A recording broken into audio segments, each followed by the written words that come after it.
The WWE is the biggest wrestling company in the world, but over its history spanning multiple decades, there have been 7 men who shaped eras, defined generations, and made the WWE what it is today. This is the story of those 7 men who changed WWE forever. To understand WWE's history, you have to start at the very beginning. And at the beginning, there was Bruno Sammartino. Born in a small village in war-torn Italy, Bruno emigrated to Pittsburgh with his family and eventually discovered the iron weight room that would transform his life.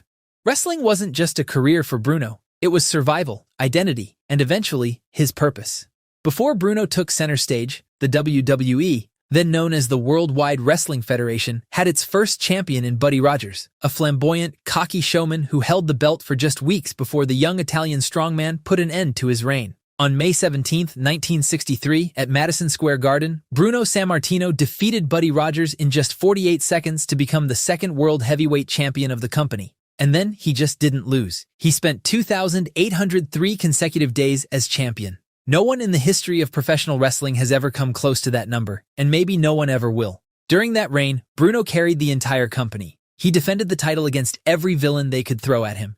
Killer Kowalski, Fred Blassie, Gorilla Monsoon, George the Animal Steele. Night after night, city after city, Bruno walked into those arenas as the people's protector, and he always walked out with the belt. He sold out Madison Square Garden on a scale no wrestler had ever managed before, and his connection with fans, particularly Italian, Latino, and immigrant communities across the Northeast, was unlike anything the sport had seen. Terry Funk once said that Sammartino was bigger than wrestling itself, and that wasn't an exaggeration. When he finally lost the title to Ivan Koloff in 1971, the crowd at MSG went completely silent due to disbelief. WWE reportedly didn't even announce the result for fear of a riot.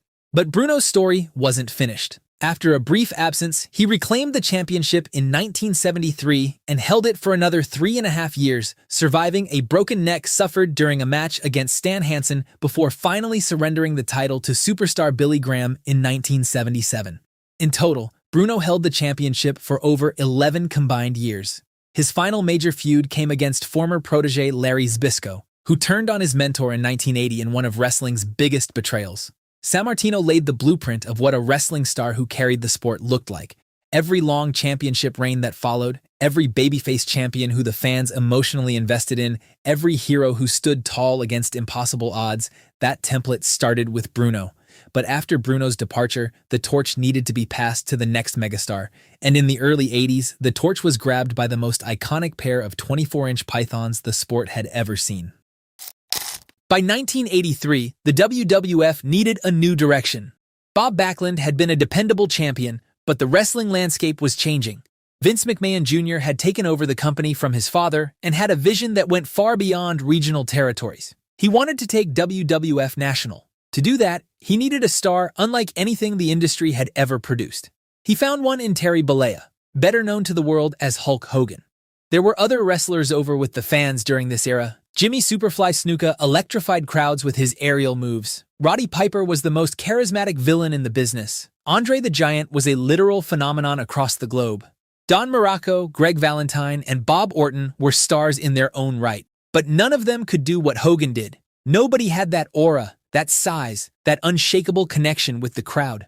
When Hulk Hogan pointed at you, the building shook. When he started hulking up, fans lost their minds. On January 23, 1984, Hogan defeated the Iron Sheik to win the WWF Championship, and the era of Hulkamania had officially arrived. What followed was a 4-year reign that made professional wrestling a mainstream cultural force. Hogan appeared on the cover of Sports Illustrated. He co-starred with Mr. T at the first WrestleMania in 1985. WrestleMania 2, 3, 4, 5. Hogan headlined them all. His match against Andre the Giant at WrestleMania 3 drew an announced crowd of 93,000 people at the Pontiac Silverdome and gave the world one of its most iconic moments when Hogan body-slammed the 500-pound giant. Hogan defended the championship against King Kong Bundy, the Iron Sheik, Randy Savage, the $1 Million Man, and eventually lost the title to the Ultimate Warrior at WrestleMania 6. He regained the gold at WrestleMania 7 from Sergeant Slaughter before transitioning to WCW in the early 90s, where he would eventually reinvent himself as the villainous Hollywood Hogan. But Hogan's legacy transcends championships and main events. He made the WWE a household name. He made it something kids idolized and adults debated. He crossed over into movies, Saturday morning cartoons, and late-night talk shows. WWF went from a regional promotion to a national juggernaut on the strength of his name alone. Vince McMahon's gamble on expansion only worked because Hulk Hogan was the face of it. But as the cartoon excess of the 1980s gave way to the grittier, darker 1990s, the industry needed a new kind of icon. As WWE moved through the turbulent mid-90s, the company was in crisis. WCW was beating them in the ratings week after week. The cartoonish superhero era had run its course and audiences were changing. Shawn Michaels was the most gifted performer in the company. Bret Hart was delivering some of the best technical wrestling the sport had seen. Diesel had been given a championship run that failed to connect. And then a bald, foul-mouthed Texas rattlesnake grabbed a microphone at the 1996 King of the Ring and changed everything.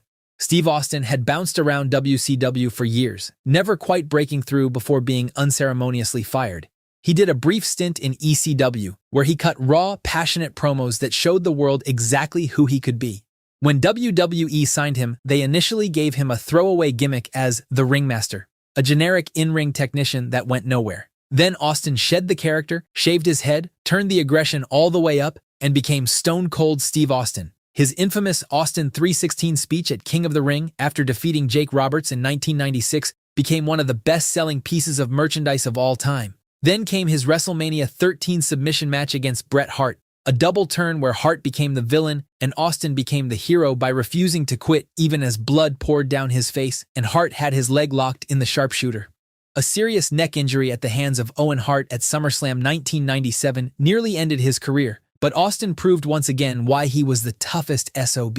He returned from surgery, won the 1998 Royal Rumble, and defeated Shawn Michaels at WrestleMania 14 to win his first WWF Championship. The Austin era had begun. What followed was the most commercially successful period in WWF history, and Austin was the engine driving all of it. His feud with Mr. McMahon turned into the most culturally resonant storyline professional wrestling has ever produced. Fans who had never cared about wrestling watched just to see Austin pour beer on McMahon, stun him in the middle of the ring, or drive a Zamboni into the arena. Raw's ratings surged, WCW was buried in the Monday Night Wars, and Austin's merchandise sold at volumes the industry had never seen. He won the WWF Championship 6 times, headlined WrestleMania 4 times, won the Royal Rumble a record 3 times, and cemented the WWF's position as the world's biggest wrestling company. But in wrestling, it takes 2 to tango. And while Austin was the Attitude Era's definitive hero, someone equally electric was rising right beside him. When fans turned on the smiling, clean-cut Rocky in 1997, Dwayne Johnson shed the character, leaned into the heat, became one of the most charismatic heels the business had ever produced, and started calling himself The Rock. By the end of 1998, The Rock had aligned with Vince McMahon and won his first WWF championship, and was operating at a level that only a handful of people ever reach. The promos alone put him in rare company. Nobody in professional wrestling history has ever been more naturally gifted on the microphone. The Rock could make a crowd lose their mind with a couple of words. He could make a villain sympathetic or a hero insufferable with the same effortless delivery. And when he combined that gift with genuine athletic talent and an increasingly elite ring instinct, the results were extraordinary. His feuds against Mankind and Triple H during the Attitude Era were central to WWE's dominance. But none of them came close to his feud against Stone Cold Steve Austin that defined the entire era. Rock and Austin headlined WrestleMania 3 times and cemented their legacy as the biggest box office draws of that era. By the time Rock won his 7th WWF Championship in 2002, he was already splitting his time between the ring and Hollywood. But as the Attitude Era faded and WWE searched for a new identity in the PG era, a new face stepped forward. There's an argument to be made that no single performer in WWE history was pushed harder and longer than John Cena. And there's an equally strong argument that no one delivered more consistently for a longer stretch under more difficult circumstances. Cena debuted in 2002, initially as a generic rookie before finding his voice as a freestyle rapper whose energy connected immediately with younger fans. He won his first WWE Championship at WrestleMania 21 in 2005, defeating JBL. And from that moment, for the better part of a decade, Cena was the face of the WWE. The PG era brought enormous challenges. Without the edgy content of the Attitude Era, WWE needed its top star to carry the programming on personality alone. Cena did exactly that, building a never-give-up ethos that resonated with kids across the world, and grew into one of the most devoted fan followings the company has ever produced. He became WWE's ambassador to mainstream America, appearing on talk shows, TV segments, and eventually movies and television shows, while simultaneously wrestling near the top of every major pay-per-view card year after year. His title reigns alone paint an extraordinary picture. His longest single reign stretched 380 days before a torn pectoral muscle ended it. He won the Royal Rumble twice. He headlined WrestleMania 6 times. He defeated practically every major name the company produced: Edge, Randy Orton, Triple H, Shawn Michaels, The Rock, you name it. But what makes Cena's legacy truly remarkable is that he was good at every version of his job. He was a credible champion when he needed to carry the title. He was an elite seller when he was on the losing end. And in his later years, when the crowd's relationship with him became complicated, he leaned into that as well. His performance in front of the hostile ECW arena at One Night Stand 2006 was remarkable. His 2011 match against CM Punk at Punk's hometown in Chicago, with the crowd passionately split, is regarded as one of the finest matches of the century. His US Open challenge in 2015 revitalized a mid-card title and made names out of Cesaro, Kevin Owens, Sami Zayn, and others. Even when he wasn't carrying the main event, Cena elevated everything around him. Outside the ring, he holds the record for the most Make-A-Wish wishes granted by any individual. Cena retired from full-time competition at the end of 2025, capping a career spanning 17 world championships, 26 years in the sport, and a cultural footprint that only a handful of athletes have ever achieved. But as Cena's era wound down, a new champion was being forged in the most unlikely circumstances. Before the Tribal Chief, there was Roman Reigns, the big dog, a character the audience rejected loudly, repeatedly, and for years. He was given Royal Rumble victories that got booed. He was handed championship opportunities the crowd didn't want him to have. He was positioned as the next John Cena before he'd earned it, and fans made their frustration known every single week. There were segments where his music hit and arenas full of tens of thousands of people just booed. But when Roman Reigns returned from hiatus in the summer of 2020, everything changed. Alongside Paul Heyman as his special counsel, Reigns announced he was done being the hero everyone refused to accept. He was the Tribal Chief now, the head of the table, and you were going to acknowledge him. What followed was the most dominant championship run in professional wrestling in decades. Reigns held the Universal Championship, then the unified, undisputed Universal Championship for 1,316 consecutive days. In the 21st century, nothing else comes close. But the length of the reign only tells part of the story. The Bloodline saga with the Usos, Solo Sikoa, and eventually Sami Zayn as an honorary member became the greatest long-term wrestling storyline in the modern era. Each betrayal, each loyalty test, each family conflict was layered and earned. His opponents during the reign read like a Hall of Fame ballot. John Cena, Brock Lesnar, Edge, Daniel Bryan, Drew McIntyre, everyone acknowledged the Tribal Chief. He successfully defended against the biggest names in wrestling before Cody Rhodes ended the reign at WrestleMania 40, marking the culmination of a 2-year story that had captivated the entire wrestling world. During that reign, Roman Reigns was the biggest drawing card in the entire wrestling business, and the numbers backed it up every single week. But while Hogan made wrestling mainstream, Stone Cold gave it attitude, The Rock gave it electricity, John Cena gave it longevity, and Roman Reigns gave it its greatest modern story. There was one undead gunslinger who gave his soul to the WWE for 3 decades. When The Undertaker debuted at the 1990 Survivor Series, nobody quite knew what to make of him. What followed was a 30-year career that no one in the history of professional wrestling has come close to replicating. The early 1990s saw The Undertaker become a main event force almost immediately. He captured the WWF Championship from Hulk Hogan in 1991, feuded with Jake Roberts, and built an aura of invincibility that made him unlike any other performer on the roster. He scored a win over Jimmy Snuka at WrestleMania 7, which was barely noticed at the time. Then he scored another win at WrestleMania 8, then another. The wins started stacking up, and the Deadman's streak took a life of its own. What the streak did to WrestleMania cannot be overstated. It turned every Undertaker match at the show into an event within the event. It didn't matter what the WWE Championship situation was, the most anticipated match on the card was whoever had the guts to step up to the Deadman.